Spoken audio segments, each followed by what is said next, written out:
सगळे मराठा भाऊ माझे चांगले आहेत, परंतु मराठा लिडरशिपचे जे डोके आहेत, जे प्रत्येक गावामध्ये एक एक असा बसलेला माणूस आहे, शुगर लॉबीच्या माध्यमातून, सहकाराच्या माध्यमातून, बँकेच्या माध्यमातून, हे डोके असे आहेत की उद्या ओबीसी म्हणलं तरी सरपंच आपलाच राहिला पाहिजे आणि ओपन म्हणलं तरी सरपंच आपलाच राहिला पाहिजे, उद्या आणखीन काहीतरी म्हणलं तरी सरपंच आपलाच राहिला पाहिजे, आपल्या घरातच राहिला पाहिजे.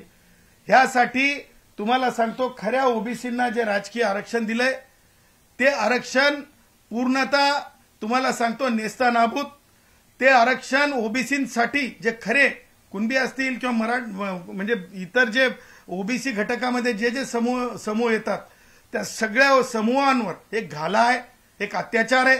आणि मी तर म्हणेल हे देऊन येणाऱ्या निवडणुकांमध्ये, स्थानिक स्वराज्य संस्थेच्या निवडणुकांमध्ये ओबीसींचं बी जाळायचं काम आहे. ओबीसींना नुसतं नेस्तानाबूत नाही, बी करपून टाकायचं काम आहे. तुम्ही शिल्लकच राहिले नाही पाहिजे असं म्हणण्याचं काम आहे. अरे बी करपायला निघालात, पुढाकार घेताय. अरे सामान्य माणसाला ज्या आरक्षणातून एक श्वास घेण्याची संधी, मेकॅनिझम मध्ये जाण्याची संधी आहे, ते बी करपायला निघालात तुम्ही.